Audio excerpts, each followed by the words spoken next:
She told everyone she caught me stealing $247,800 in wine from the cellar. I was fired, arrested, and blacklisted overnight.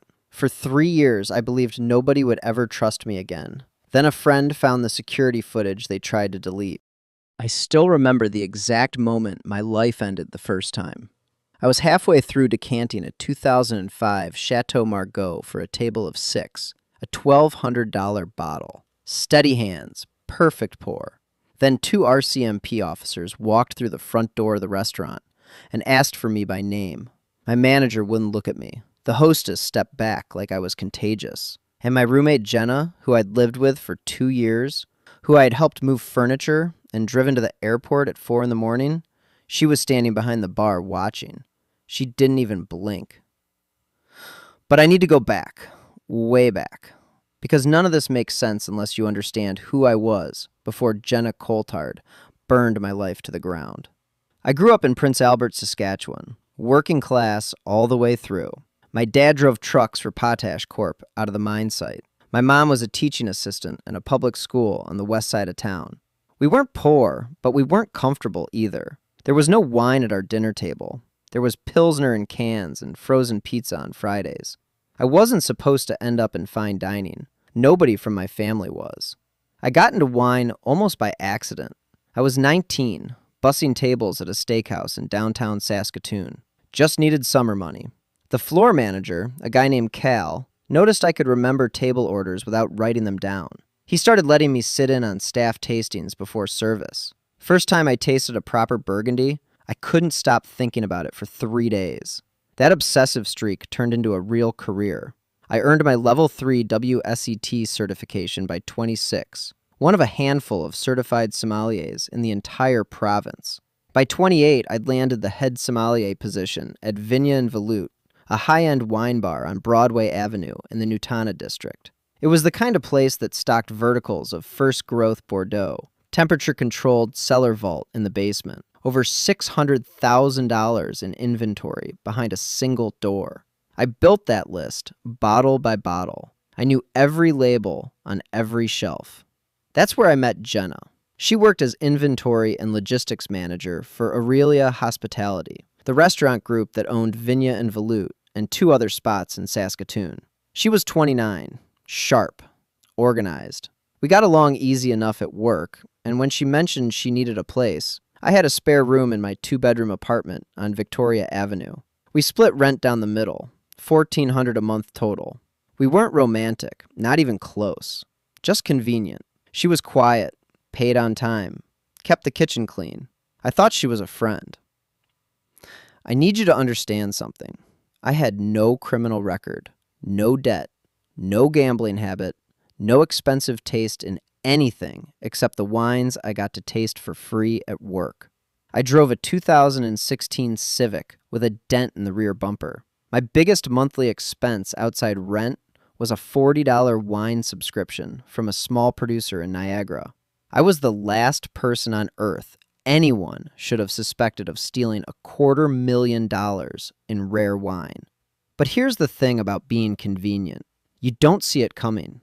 In the months before everything fell apart, Jenna started acting different. Small things. She changed her phone password, started working late shifts she never used to work. Twice I noticed her car parked near the restaurant on her days off, just sitting in the lot. I didn't think much of it. She was an inventory manager. Maybe she was doing stock take. Maybe she was meeting someone. It wasn't my business. We were roommates, not married. What I didn't know was that the owner, a man named Graham Flett, had been cutting corners on security for years. The cellar vault had a keypad lock, but no updated camera system. The old CCTV setup recorded to a local hard drive that nobody checked unless there was a problem. And Jenna had access to both the cellar and the security office as part of her inventory role. She had the keys to everything. I went to work every day and did my job. Poured wine, educated guests, managed the list. I was building something, a career that a kid from Prince Albert was never supposed to have. I was proud of it. Then one morning in November, Graham called an emergency meeting. All senior staff in the office before service. His face was gray. His hands were shaking. 43 bottles were missing from the vault. A case of 1990 Petrus. 6 bottles of 2010 Domaine de la Romanée Conti. Grand Cru Burgundy. First Growth Bordeaux. Total value, $247,800. Gone. And Jenna had already told him exactly who took them. Jenna's statement to the RCMP was a masterpiece of lying. I'll give her that much. She walked into the Saskatoon detachment on a Tuesday afternoon and gave them everything. Dates, times, descriptions of the cases. She told them she'd seen me loading wine into my Civic on 3 separate occasions over a 6-week period. Always after closing. Always when I thought nobody was watching. She told them she hadn't come forward sooner because she was afraid of me. That I'd implied I knew people. That she feared retaliation. She cried during her statement. Real tears. Or close enough. The RCMP obtained a warrant. They searched my car. They searched the apartment. Every closet. Every drawer. Under the bed. The storage locker in the basement of the building. They found nothing. No wine. No cash. No receipts. No evidence of resale. Nothing. Because there was nothing to find. But Jenna's statement was consistent, and she was an employee with direct access to inventory records. She could cite bottle counts. She could name vintages. She sounded credible because she actually knew the inventory. So they proceeded. They arrested me at the restaurant during lunch service, in front of guests, in front of the entire staff. Charged me with theft over $5,000 under Section 334 of the Criminal Code. Graham fired me that same afternoon. Didn't even call. Sent a text. 1 paragraph. Effective immediately. Don't come back for your things. We'll box them up. Within a week, the Canadian Association of Professional Sommeliers suspended my certification, pending the outcome of the investigation. Word travels fast when your industry is the size of Saskatchewan's hospitality scene. By December, I couldn't get a call back from a single restaurant, bar, or hotel in Saskatoon, Regina, or Moose Jaw. I applied to 43 places. I counted. Not one interview. I called Jenna the day after my arrest. I was still in shock. My voice was shaking. Jenna, what are you doing? You know I didn't take anything. Marcus, I saw what I saw. I'm not going to lie to protect you. Protect me from what? There was nothing in my car. Nothing in the apartment. You were there when they searched it. Maybe you moved it. I don't know where you put it, but I know what I saw. You're lying. I don't know why, but you're lying, and you know it. I think you should stop calling me. My lawyer said I shouldn't talk to you. She hung up. I stood in the parking lot of the Saskatoon Provincial Courthouse, holding my phone like a brick. I had $2,300 in my bank account, a criminal charge hanging over me, and the person who framed me had already lawyered up before I even knew what was happening. I moved out of the Victoria Avenue apartment within a week. Couldn't afford it alone. Couldn't stand being in the place where she'd lived and lied to my face for months. I crashed on my cousin's couch in Riversdale for 2 months. Then I found a room in a basement suite on Avenue H. $450 a month, utilities included. 1 window that looked at a fence. I got a job pouring samples and stocking shelves at a liquor store on 20th Street. $16.50 an hour. I had a level 3 WSET certification, and I was scanning barcodes on boxes of Yellowtail. Every day I went in and smiled at customers who asked me if the $14 Merlot was any good. And I said, yes, it's great. And I died a little. The criminal charges eventually got dropped after 14 months. The Crown couldn't build a case without physical evidence. No wine in my possession, no financial trail, nothing except Jenna's statement. But dropped charges aren't the same as innocent. My name was still mud. My certification stayed suspended because the professional body considered the matter unresolved. No conviction, but no exoneration either. Just a gray zone where my career went to rot. 3 years. That's what I lost. 3 years of scanning bottles and mopping floors and watching the sommelier world I'd built move on without me. But there was one person who never believed it. Derek Okafor was a sous chef at Vignon Veloute. 34 years old, born in Warman, trained in Calgary. He'd worked the line for 3 years, and he'd watched me reorganize that cellar by appellation on my own time. He'd seen me handwrite tasting notes for every new bottle that came through the door. He knew what kind of person I was, and he knew Jenna's story didn't add up. On the night the RCMP came, Derek noticed something. Graham Flett walked into the back office where the security DVR was stored. He was in there for 20 minutes. The next day, Graham announced to staff that the camera system had malfunctioned and the footage from the previous 3 months was corrupted, unrecoverable. Sorry about that. Derek didn't believe it. Before anyone wiped anything, before Graham could touch that drive again, Derek had already gone into the office on a break and photographed the DVR's file directory with his phone. Every folder, every timestamp. The metadata that proved those files existed and hadn't been corrupted at all. He kept those photos in a locked folder on his phone for 3 years. He didn't tell me. He didn't tell anyone. He was waiting for the right moment, and that moment was about to arrive.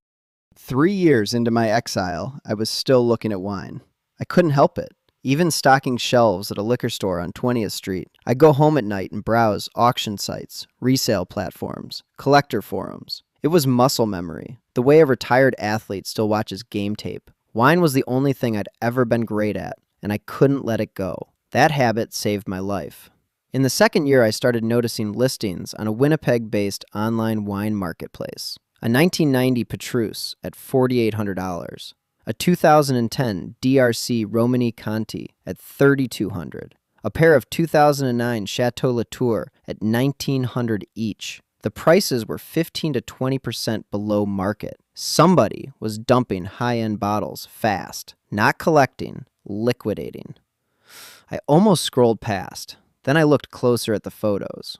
I'd spent 3 years managing Vignes and Veloute's cellar. I had personally cataloged every bottle. I kept detailed notes on label condition, capsule wear, lot numbers, back label codes. I still had copies of those inventory sheets on a USB drive in my nightstand drawer. I pulled them out and started cross-referencing. 5 bottles matched exactly. Same lot numbers, same label condition notes I'd written by hand. One of the Petrus bottles had a tiny scuff on the lower right corner of the front label that I had specifically noted in my records 18 months before the theft. These weren't similar bottles. These were our bottles. Vignes and Veloute's bottles. The ones I'd been accused of stealing. The cellar operated under the name Prairie Vintage, shipped from a postal code in Saskatoon's Stonebridge neighborhood. I screenshotted everything. Every listing, every seller profile detail, every timestamp, every price. I built a spreadsheet, and then I noticed something that made my stomach drop. Several bottles listed as 2010 vintages had back label lot codes from 2009. That only happens with specific allocations. Vignes and Veloute had received one of those allocations directly from an importer in Montreal. I knew because I'd signed for the shipment myself. I called Noor Hassani that same night. Noor was 33, a paralegal at a civil litigation firm on 2nd Avenue. She'd gone to the University of Saskatchewan with my sister. She was sharp, relentless, and when I laid the whole story out for her, she went quiet for about 10 seconds and then said, I'm going to need everything you have. While Noor and I built our case, Jenna caught wind that I was asking questions. She didn't panic. She escalated. She told mutual acquaintances I was harassing her, that I was obsessed and unstable. She filed a complaint with the Saskatoon Police Service, claiming I'd been following her. Graham Flett backed her up. At an Aurelia Hospitality staff meeting, he called me a troubled employee and told his people not to engage with me, threatened to fire anyone caught communicating with me. And Jenna kept selling. By that point, she'd moved roughly $180,000 in stolen wine through a numbered company she'd registered in Manitoba. She thought she was untouchable. Noor filed a civil discovery motion in Saskatchewan Court of Queen's Bench. Wrongful termination, defamation. The motion compelled Graham to produce all security recordings from the 6-month window surrounding the theft. Graham's lawyer responded that the footage was gone. System failure. Drives reformatted. Noor smiled when she read that, because she had Derek's photos. The metadata from Derek's phone showed the file directory with recordings that existed 3 full days after Graham claimed they were lost. Noor hired a forensic IT specialist out of Regina who recovered partial footage from the DVR's backup partition. The drives had been wiped, but not overwritten with enough passes. The footage showed Jenna, clear as day, time-stamped, carrying wine cases out the back service entrance of Veen and Veloute on 4 separate nights, loading them into a gray Honda CR-V registered to a numbered company. The same company tied to a storage unit in Stonebridge rented under the name J. Caldwell, a fake identity. My lot number analysis went in as supporting evidence. The vintage inconsistencies I'd identified. Bottles listed as 2010 with 2009 back label codes from that specific Montreal allocation became the forensic backbone that tied the online sales directly to the stolen inventory. Constable Ray Fair was 41 years old. He'd been the original investigating officer who charged me 3 years earlier. When the new evidence hit his desk, he didn't bury it. He reopened the file, reviewed the footage, and personally drove to the Stonebridge storage unit with a warrant. Inside, he found 14 remaining bottles, shipping materials, packing tape, and a laptop with the Prairie Vintage seller account still logged in. He called me directly that evening. He said 2 words before anything else. I'm sorry. The RCMP arrested Jenna Coulthard at 6:47 in the morning on a Tuesday at the same Victoria Avenue apartment where she'd once watched me pack my things in silence. She was still in her pajamas. She didn't say a word. The trial started 5 months after her arrest. Saskatoon Court of Queen's Bench. Jenna faced 4 charges: theft over $5,000, fraud over $5,000, public mischief, obstruction of justice.